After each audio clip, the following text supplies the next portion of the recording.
저에게 주시는 말씀은 요한복음 8장 31절부터 47절까지입니다.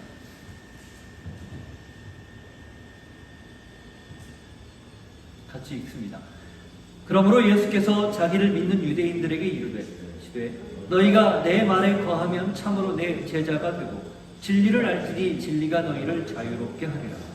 그들이 대답하되 우리가 아브라함의 자손이라 남의 종이 된 적이 없거늘 어찌하여 우리가 자유롭게 되리라 하느냐. 예수께서 대답하시되 진실로 진실로 너희에게 이르노니 죄를 범하는 자마다 죄의 종이라. 종은 영원히 집에 거하지 못하되 아들은 영원히 거하나니 그러므로 아들이 너희를 자유롭게 하면 너희가 참으로 자유로우리라. 나도 너희가 아브라함의 자손인 줄 아노라. 그러나 내 말이 너희 안에 있을 곳이 없으므로 나를 죽이려 하는도다. 나는 내 아버지에게서 본 것을 말하고 너희는 너희 아비에게서 들은 것을 행하느니라. 대답하여 이르되 우리 아버지는 아브라함이라 하니 예수께서 이르시되 너희가 아브라함의 자손이면 아브라함이 행한 일들을 할 것이거늘 지금 하나님께 들은 진리를 너희에게 말한 사람인 나를 죽이려 하는도다. 아브라함은 이렇게 하지 아니하였느니라. 너희는 너희 아비가 행한 일들을 하는도다. 대답하되 우리가 음란한 데서 나지 아니하였고 아버지는 한 분뿐이시니 곧 하나님이시로다. 예수께서 이르시되 하나님이 너희 아버지였으면 너희가 나를 사랑하였으리니 이는 내가 하나님께로부터 나와서 왔음이라. 나는 스스로 온 것이 아니요 아버지께서 나를 보내신 것이니라. 어찌하여 내 말을 깨닫지 못하느냐. 이는 내 말을 들을 줄 알지 못함이로다. 너희는 너희 아비 마귀에게서 났으니 너희 아버지의 욕심대로 너희도 행하고자 하느니라. 그는 처음부터 살인한 자요 진리가 그 속에 없으므로 진리에 서지 못하고 거짓을 말할 때마다 제 것으로 말하나니 이는 그가 거짓말쟁이요 거짓의 아비가 되었음이라. 내가 진리를 말함으로 너희가 나를 믿지 아니하는도다. 너희 중에 누가 나를 죄로 책잡겠느냐. 내가 진리를 말하였는데도 어찌하여 나를 믿지 아니하느냐.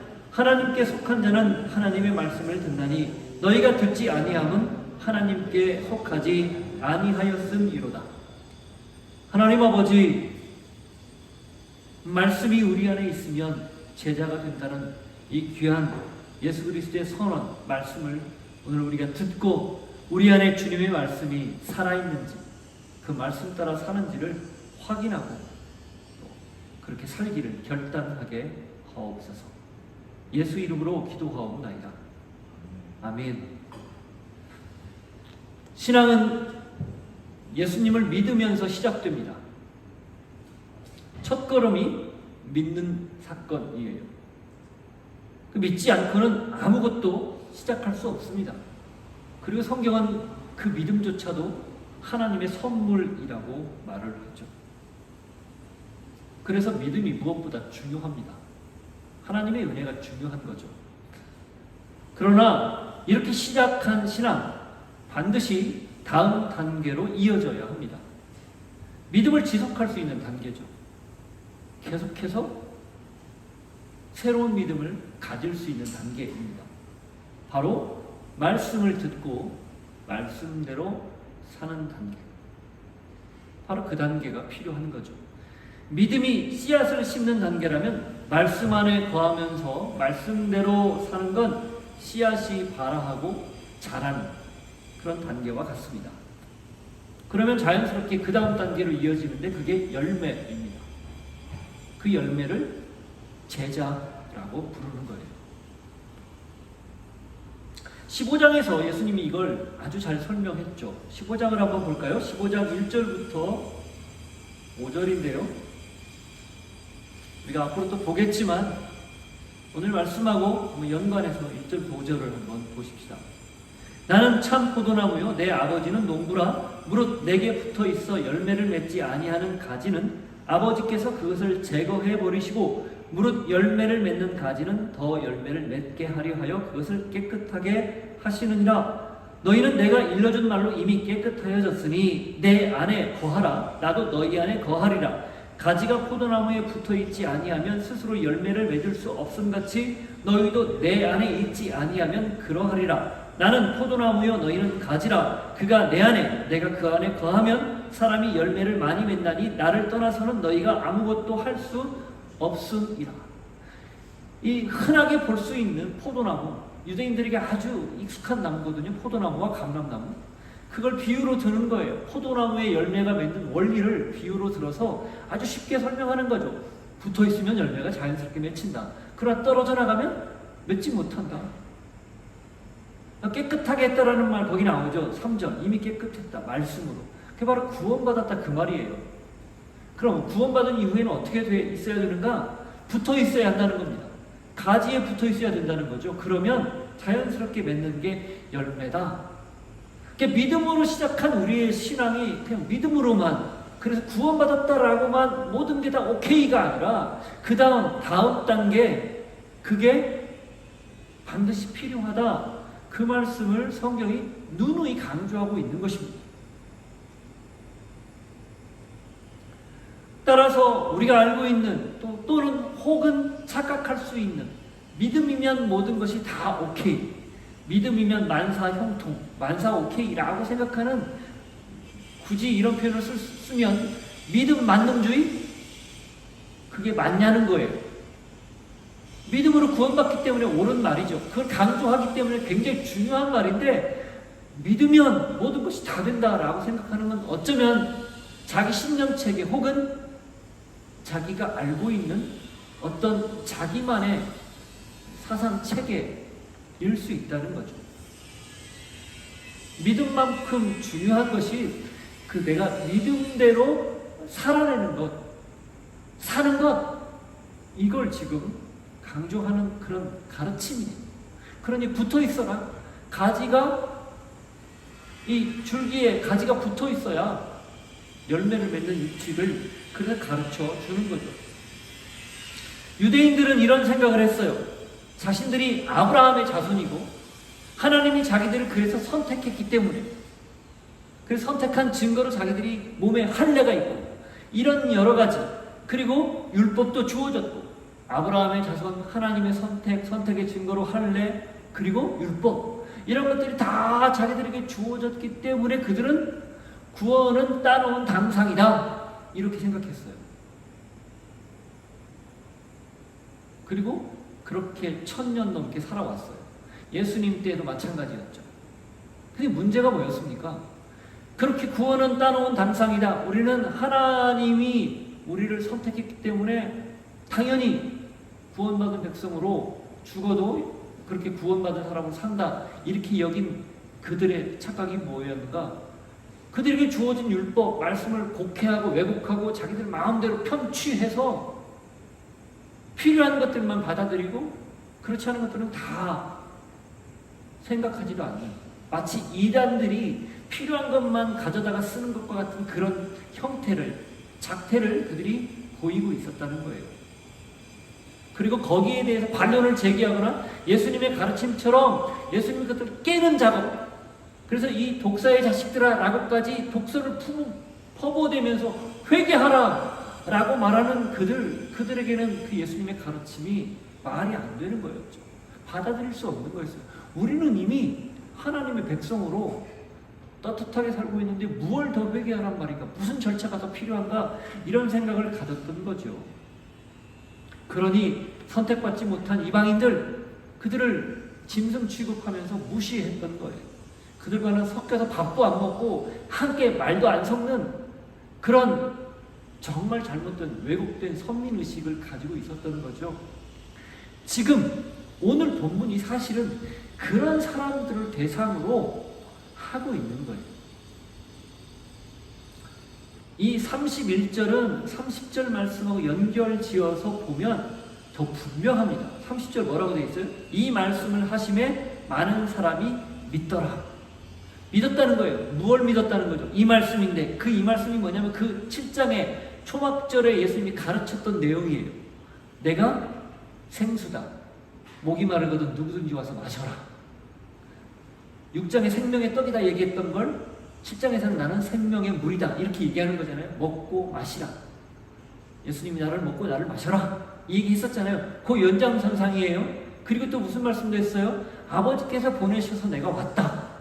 또 무슨 말씀도 했습니까? 그래서 내가 죽고 부활하고 승천할 것이다, 이 얘기도 했어요. 들려 올라갈 것이다. 이런 가르침을 지금 계속 7장 내내 했습니다.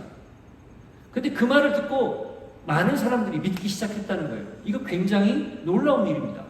왜냐하면 분위기가 유대인들이 지금 예수님을 이단으로 삼아서 하나님의 아들을 참칭한다고, 감히 그렇게 이야기한다고 신성 모독죄로 몰아서 죽일 생각을 하고 있지 않았습니까? 체포조까지 보냈었어요. 그리고 이 예루살렘에는 이미 예수님을 체포하라는 그 유대 당국자들의 명령이 떨어진 상태예요. 그런 상황인데도 그 초막절에 올라온 디아스포라 유대인들이 이 말을 듣고 믿었단 말이죠. 굉장히 놀랄만한 일이에요. 쉽게 벌어지지 않을 일이에요. 그런데 그렇게 믿었다라는 말 뒤에 이 말을 한 거예요. 자, 무슨 맥락인지 아시겠습니까?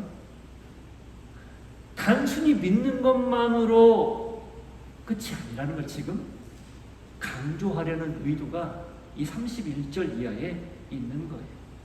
따라서 우리는 오늘 이 본문을 같이 읽으면서 예수님이 31절 이하에 내 말이 거해야 제자다 라고 하신 그 맥락을 같이 이해하면서 그 이후 유대인들과의 이 논쟁, 대화를 통해 무엇을 말씀하시고자 했는지를 한번 같이 들어보려고 합니다. 자, 먼저 31절 한번 읽어보시죠. 그러므로 예수께서 자기를 믿은 유대인들에게 이르시되 너희가 내 말에 거하면 참으로 내 제자가 되고. 자기를 믿은 유대인들에게, 거기 30절 말씀하고 연결되는 거예요. 그들에게 지금 딱 얘기하는 거예요. 다른 그 불특정 다수가 아니라 예수님을 믿고 아하, 이분이 하나님의 아들일 수 있겠구나라고 생각하는 사람들, 그 사람들을 향해서 말씀을 하시는데 그 말씀이 뭐예요? 내 말에 거하면 이라는 거예요. 내 말에 머물면, 내 말과 함께하면 그 말이에요. 그 다음 참 내 제자가 된다. 진짜 내 제자가 된다. 그 말이에요. 지금 예수님이 무엇을 얘기하고자 하는지 이해가 되십니까? 단순히 너희들이 믿었다고, 너희들 혹시 이렇게 생각하는 거 아니야? 아브라함의 자손이라고 하나님의 구원을 따라온 당상이라고 여긴 것처럼, 그걸 믿고 여긴 것처럼 나도 그렇게 단순히 믿는 것으로 끝내려고 하는 거 아니야? 이런 말이라는 거예요. 믿음은 구원의 문을 여는 시작이지만 그게 전부가 아니란 얘기를 지금 하고 있는 겁니다. 믿음만큼 중요한 것이 그 믿음대로 사는 삶. 이 믿음의 기준이 말씀이 되어서 말씀대로 살아야 된다라는 강력한 도전인 거예요. 너희들 지금 나를 믿는 거 혹시 아브라함의 자손이라고 스스로 여기고 선민이라는 걸 믿는 것처럼 그렇게 단순히 믿고 사는 것, 믿는 것 아니야? 이 말씀이라는 뜻이에요.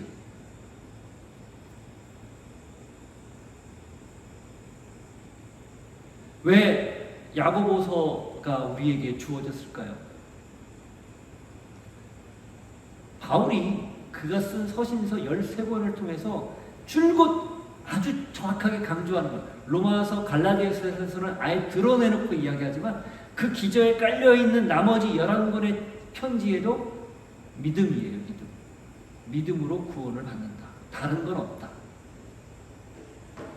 왜냐하면 왜 바울이 그걸 강조했을까요? 이 유대인들이 자신들은 율법을 지키고 할례를 받고 안식일을 지키고 이런 행하는 걸 통해서 우리는 구원받는다라고 착각했기 때문이에요.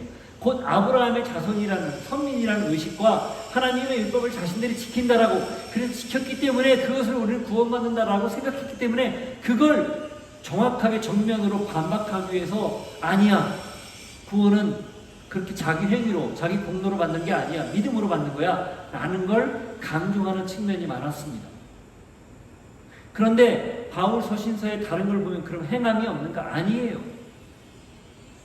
서신서의 앞부분은 그렇게 교리적인 이야기를 하지만 뒷부분은 많은 경우 어떻게 삶에서 살아내야 될지 실천적인 부분을 이야기하거든요. 거기서 다 이야기해요. 우리가 그걸 착각하는 거죠. 바울은 그냥 믿음만 강조한 사람이다라고. 그런 생각도 우리 안에 은연중에 있는 거예요. 그래서 성경을 잘 보면 아니에요. 근데 거기에 정확하게 마치 화룡점정처럼 점을 딱 찍는 하나의 서신서가 생겼는데 그게 야고보서예요. 야고보서는 당시 사도로 있으면서 주의 동생 야고보입니다. 초대교회 3명의 기둥이라고 여겼던 그 야고보가 보니까 사람들이 믿음으로만 구원한다고 생각하고 삶은 그냥 자기들 마음대로 살아내는 모습을 보고 통탄히 여기면서 쓴 책이 야고보서예요. 그 야고보서 우리가 핵심을 알지 않습니까? 행함으로 믿음이 온전하게 된다. 한마디로 그거 아니에요? 그러니 고아나 과부나 나그네, 구약에서 말하는 그 약자들을 돌보지 않고 부한자들, 많이 가진 자들이 그것들을 같이 나누지 않고 그걸 서로 돕지 않으면 그것은 죽은 믿음이다. 이런 얘기를 약간 극단적으로 쓴 거예요. 초대교회 공동체가 더 건강하게 많은 사람들을 아우를 수 있는 그런 건강한 공동체를 만들려는 그런 것들을 소망하는 마음이 담겨 있는 거죠. 근데 오늘날 우리 교회가, 특별히 한국 교회가 이 바울의 가르침과 야고보서의 이 균형, 이것들을 저희들이 잘 잡아야 하는 그런 시점에 와 있습니다. 누구도 예외 없이, 어떤 교회도 예외 없이. 왜냐하면 믿음으로만 일하는 우리의 잘못된 착각이, 또 조금 편협한 시각이, 믿음이면 다 된다라는 그 생각을 가진 우리들의 사고가 이 기독교를 종교로 전락시키고 저급한 종교로 폄하시켰기 때문에 그래요.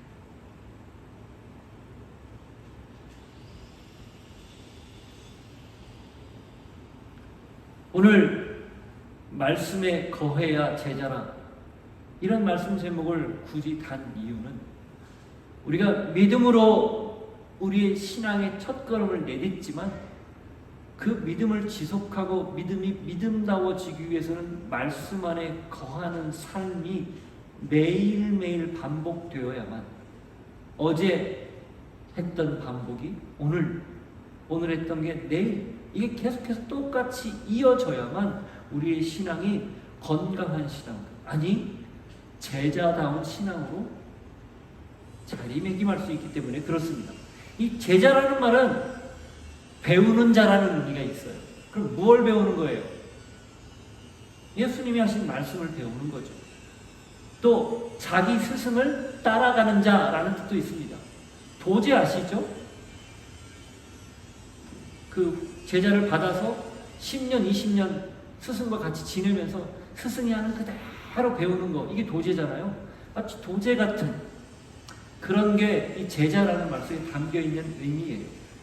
따라서 우리가 말씀에 거해야 제자다 라고 이 말씀을 우리가 들을 때 우리가 이 아침에 처음에 새겨야 할 분명한 하나는, 믿음으로 시작한 우리의 신앙이 말씀으로 지속되어야 되고 말씀대로 살아내는 것, 이것이 반드시 수반되어야 참 제자라는 사실을 확인하는 겁니다.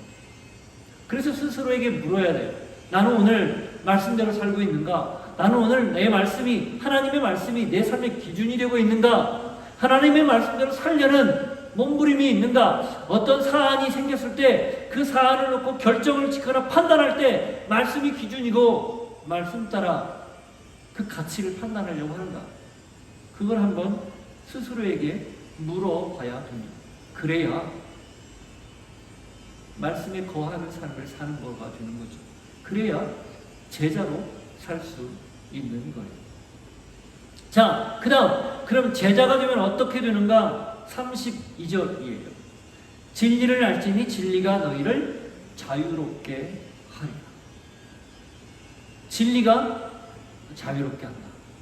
여기서 말하는 진리는 거짓의 반대말이에요. 문자적 의미는.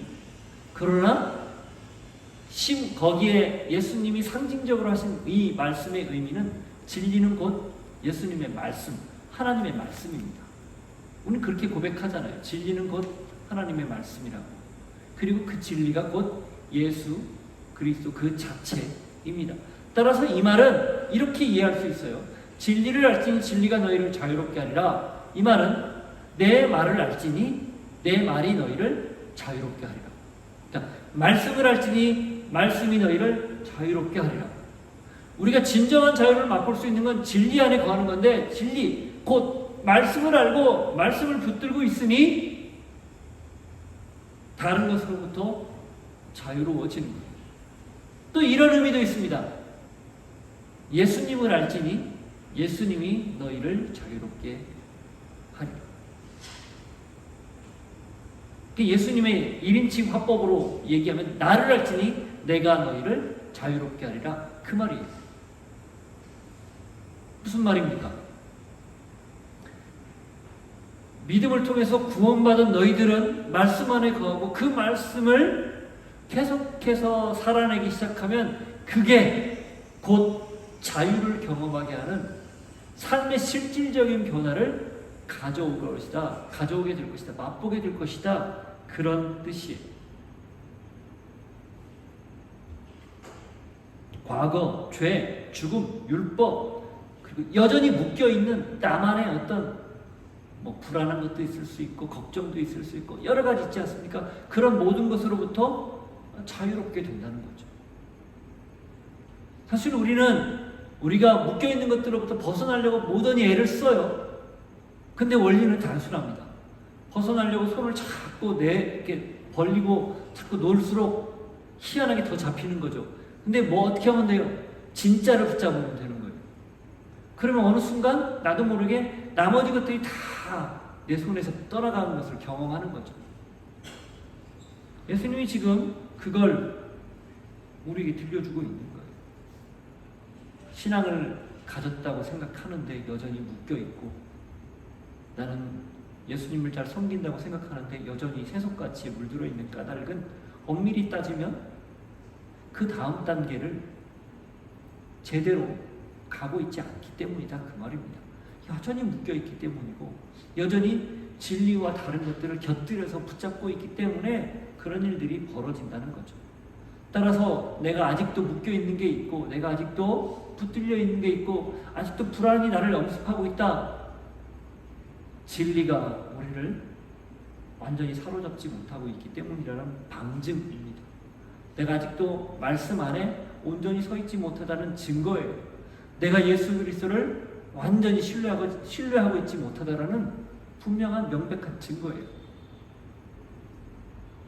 그래서 어찌 보면 자유하는가, 자유롭지 못한가, 여기에 내 신앙의 시금석이 딱 갈림이 보이는 그런 현상 중에 하나죠. 여전히 아직도 묶여있다면 내가 진리 안에 거하지 않고 있다는 사실을 확인할 수 있기를 바라요. 자, 그렇게 이야기를 했는데도 유대인들은 어떻게 반응합니까? 33절 보십시오.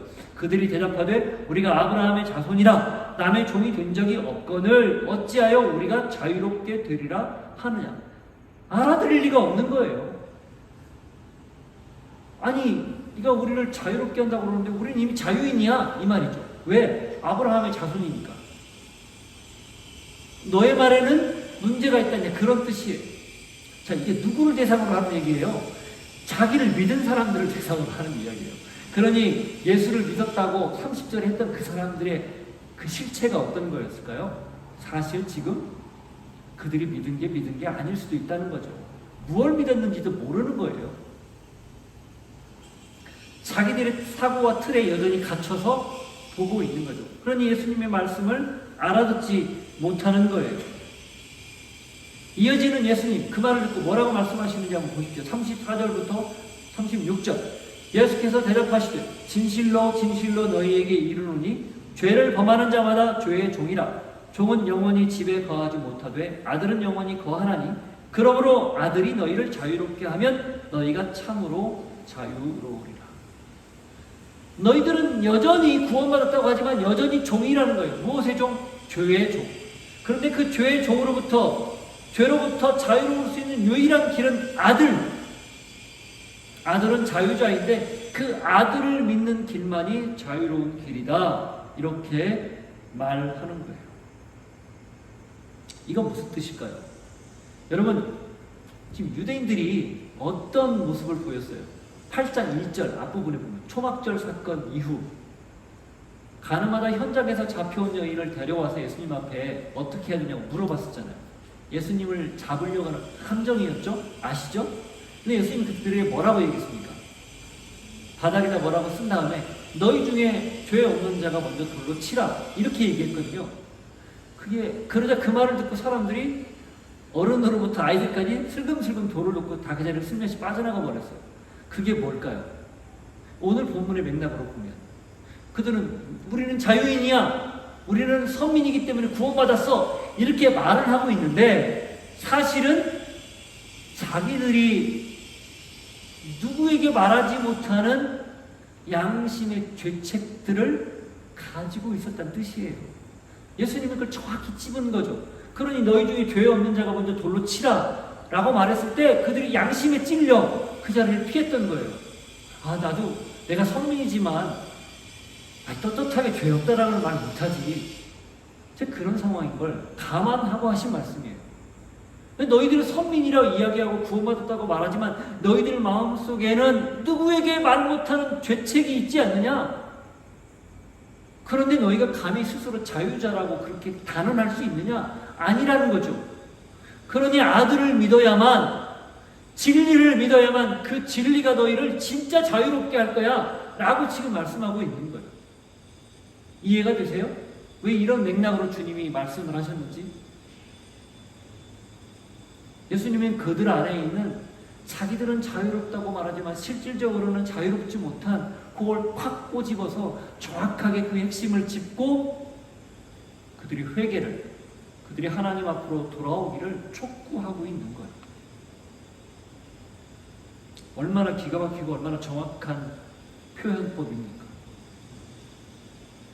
자신들을 속속들이 알고 정확히 말씀을 하시는 그 예수님, 그 도전,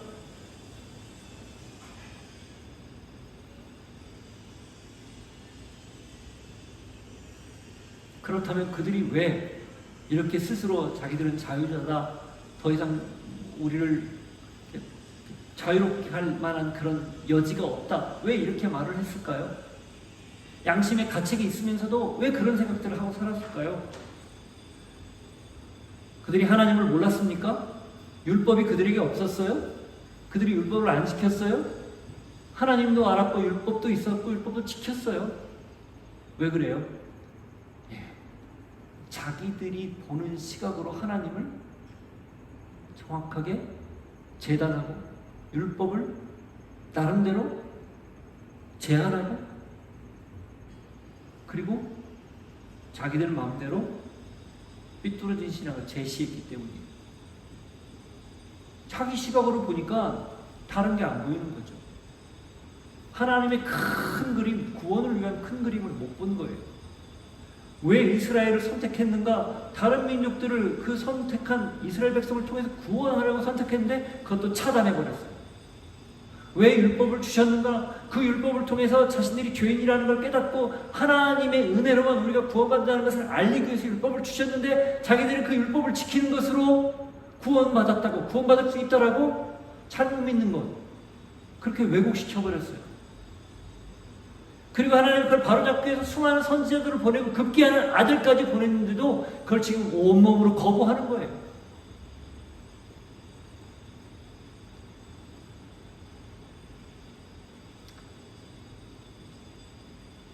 왜 인간이 가지고 있는 생각 중에, 잘못된 생각 중에 종교라는 범주에 딱 갇힌 생각들이 위험할까요? 그게 신념을 넘어서 그게 어떻게 보면 절대적인 기준이 되어버리기 때문에 그래요.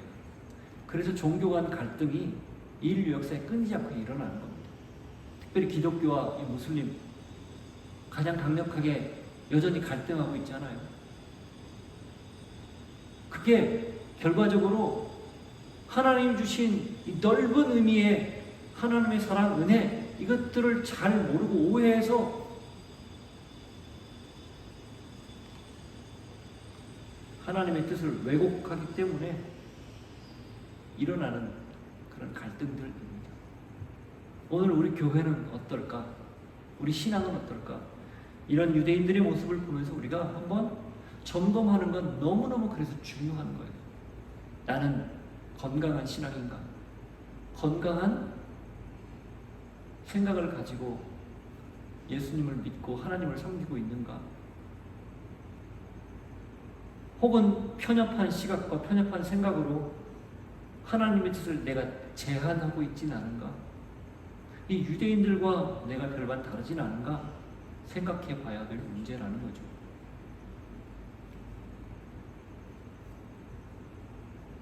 자유는 고사하고 오히려 그래서 신앙이 자꾸 분리를 씌우는 거예요. 교회가 자꾸 분리를 씌우는 거예요. 특별히 젊은이들에게. 그래서 신앙이 고루한 것으로 착각하게 만들고 신앙이 자신들의 삶을 너무 많이 제한하는 것으로 착각하게 하는 그런 도전을 저희가 받는 거죠. 그렇다고 복음의 진리를 왜곡시키고 타협하라 그 말이 아니에요. 어쩌면 우리가 이 땅을 살아가면서 복음을 대하는 태도, 모습 이런 것들을 통해서 신앙은 이래야 돼 라고 제안하고 있지 않은가. 그런 건 생각해보자 그 말입니다.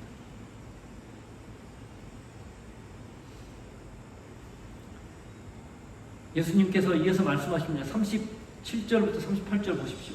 예수께서 대답하시되 나도 너희가 아브라함의 자손인 줄 아노라. 너희 그러나 내 말이 너희 안에 있을 곳이 없으므로 나를 죽이려 하는도다.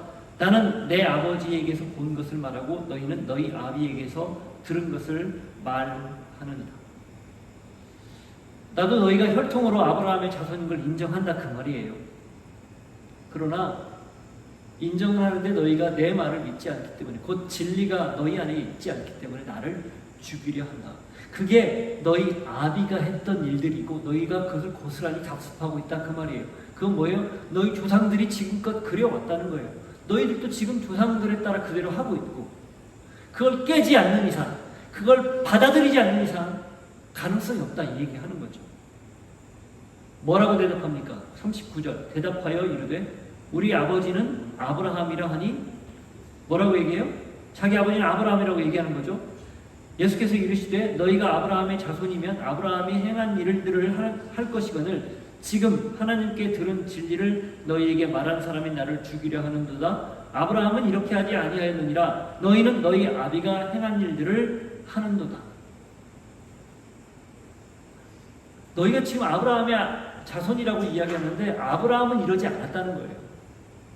아브라함은 장차 당신의 후손을 통해서 태어날 메시아를 믿음으로 바라보고 그가 믿음으로 소망하면서 죽었죠. 그리고 하나님을 그는 온전히 제대로 섬긴 사람이었죠. 그런데 그 후손들은 전혀 다른 모습을 보이고 있는 그런 형국을 예수님이 지적하는 거예요. 너희들이 아브라함의 자손이라고 스스로 자부하는데 진짜 아브라함의 자손이라면 그렇지 않았을 거다라는 거예요. 그러면서 41절 이하 그 후반부 이하에 이렇게 얘기합니다. 대답하되 우리가 음란한 데서 나지 아니하였고 아버지는 한 분뿐이시니 곧 하나님이시로다. 우리는 하나님 아버지만을 섬기는 그런 사람들이다 이렇게 얘기합니다. 예수께서 이르시되 하나님이 너희 아버지였으면 너희가 나를 사랑하였으리니 이는 내가 하나님께로부터 나와서 왔습니다. 나는 스스로 온 것이 아니요 아버지께서 나를 보내신 것입니다.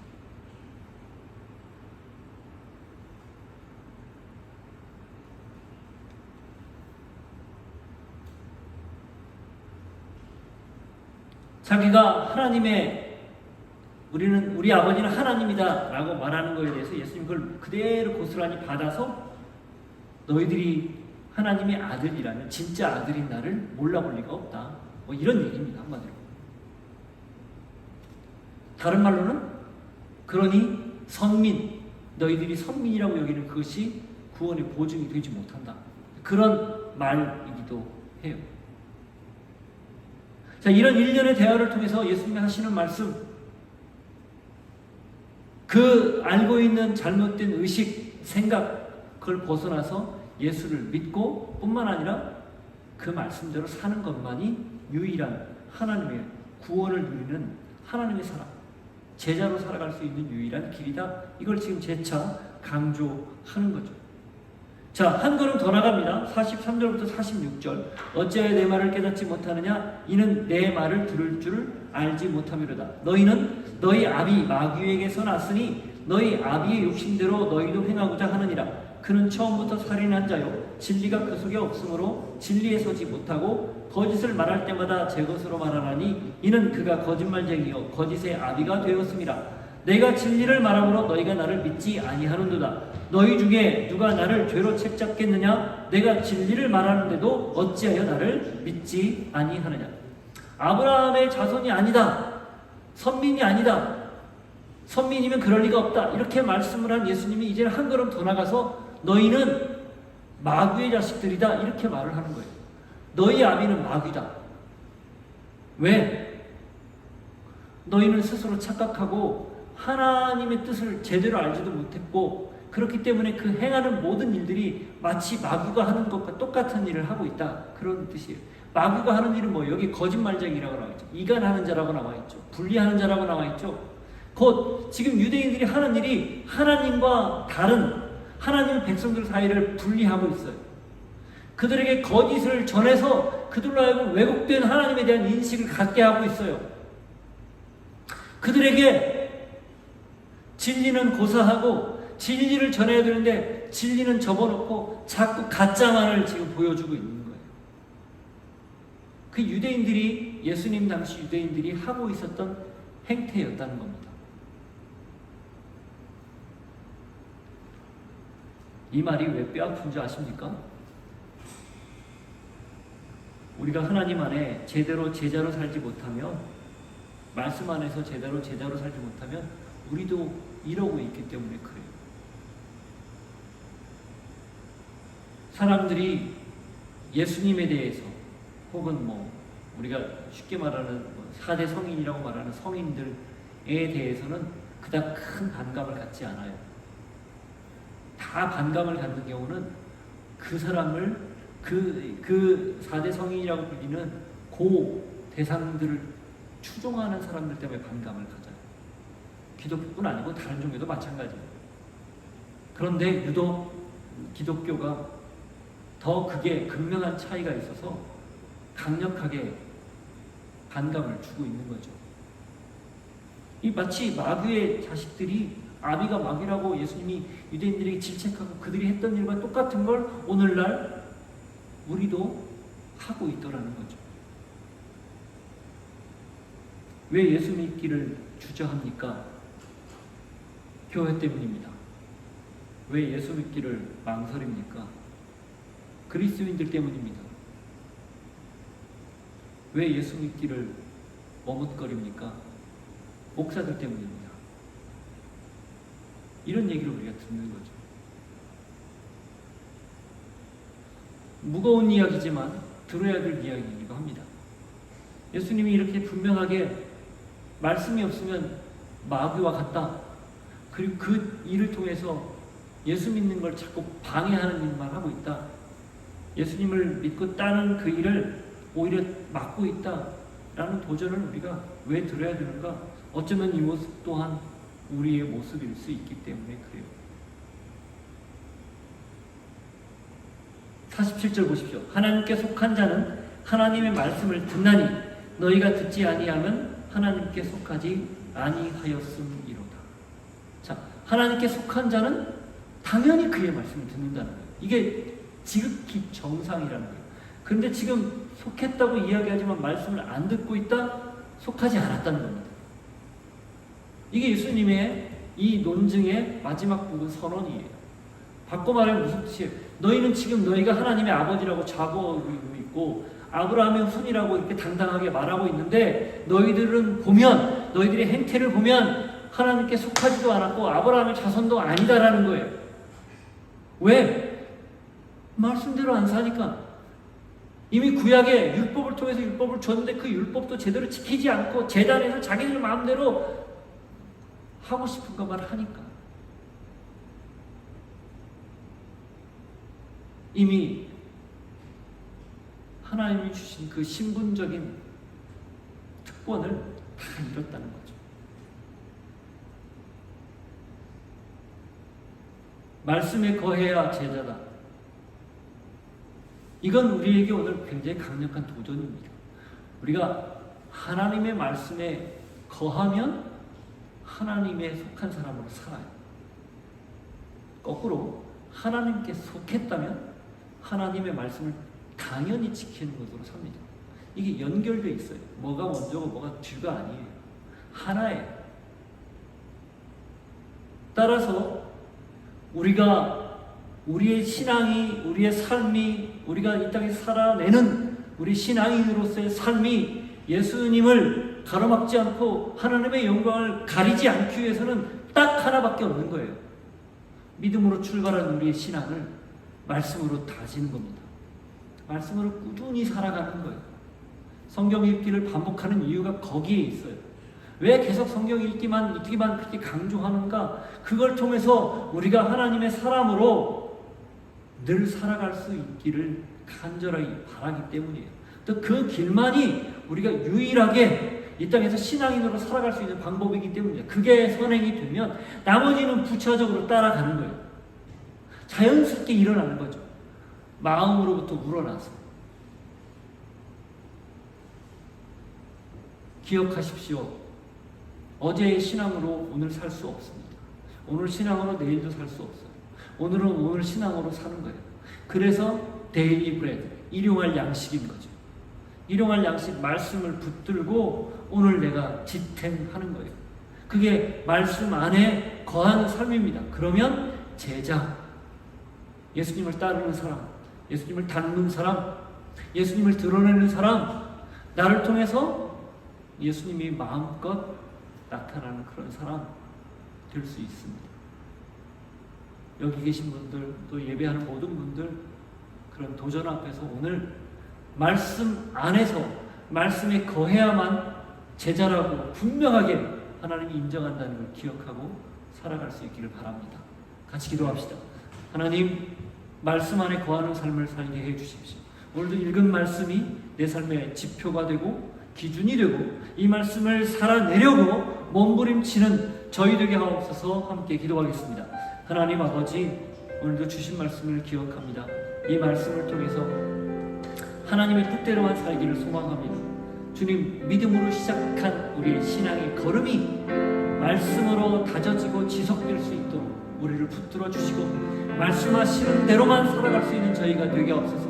말씀을 기준 삼아 판단하고 결정하고 살아갈 때, 그렇게 살 때 우리의 삶에 끊임없이 벌어지는 하나님의 개입과 간섭, 은혜, 역사, 성령의 도우심, 기적, 이런 일들이 일어날 줄 믿습니다. 주님, 그렇게 오늘 또 우리가 살아내게 하시고 그런 우리의 모습을 통해서 하나님, 믿지 않는 사람들이 그런 우리의 삶의 모습을 통해 그리스도 예수께로 다가갈 수 있는, 돌아올 수 있는, 하나님의 자녀로 거듭날 수 있는 은혜도 허락하여 주옵소서. 하나님 아버지, 믿음으로 시작했습니다. 말씀 안에서 그 말씀을 붙들고 매일매일 살아내는 삶의 모습을 통해 제자로 살아갈 수 있는 우리 모두가 되게 하여 주옵소서. 예수 이름으로 기도하옵나이다. 아멘. 함께 일어서 고백합니다. 뜻하신 그곳에 나 있기 원합니다. 뜻하신 그곳에 나 있기 원합니다. 이끄시는 대로 순종하며 살리니 연약한 내 영혼 통하여 일하소서.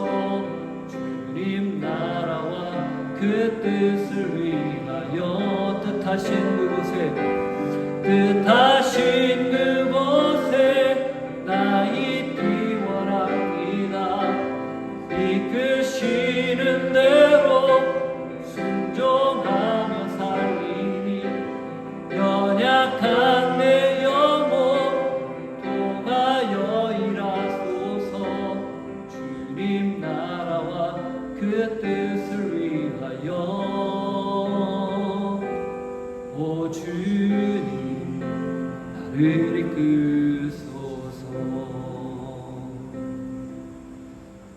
주님, 말씀 안에 거하는 사람, 그래서 참 제자로 살아갈 수 있도록 날마다 성령의 역사로 저희와 함께 해주시고 말씀을 통해 우리를 깨우쳐 주시고, 그래서 매일매일 일용할 양식을 감사함으로 먹고 먹었기에 그대로 살아갈 수 있는 저희들 모두가 되게 하여 주옵소서. 주님 주신 은혜를 기억하며 우리 물질과 시간과 삶을 구별하여 드리오니 받으시고 기쁘게 사용하여 주시고 드린 손길에 채워주시는 넉넉한 은혜 마음껏 누리고 맛볼 수 있도록 역사하여 주옵소서. 지금은 우리 구주 예수 그리스도의 은혜와 하나님 아버지의 사랑과 성령님의 교통하심이 말씀 안에 머물며 제자로 살기를 소망합니다. 결단하고 고백하는 주의 백성들 머리 위에 삶의 자리 위에 이제로부터 영원토록 함께 하시기를 간절히 축원하옵나이다. 아멘.